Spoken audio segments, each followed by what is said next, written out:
नमस्कार, मी निखिल जाधव, उपायुक्त सांगली मिरज कुपवाड शहर महानगरपालिका।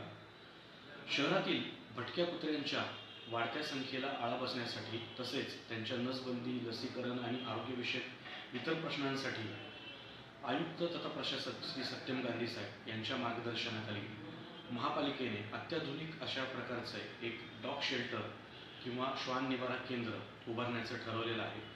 हे श्वान निवारा केंद्र हे ABC आणि ॲनिमल वेलफेअर बोर्ड ऑफ इंडियाच्या सर्व मार्गदर्शक तत्वांना मानीव ठेवून त्या पद्धतीनेच बांधण्यात येणार असून यामध्ये नसबंदी, लसीकरण तसेच भटक्या श्वानांच्या इतर आरोग्यविषयक गोष्टींची दक्षता घेतली जाणार आहे। एकूण सध्याच्या टप्प्यामध्ये 150 श्वानांना ठेवण्याची प्रक्रिया आपण इथे सुरू करत आहोत आणि पुढील टप्प्यामध्ये याचं विस्तारीकरण करून बाकीच्या जनावरांसाठी देखील हे निवारा केंद्र करण्याची तजवीज आपण करत आहोत। धन्यवाद।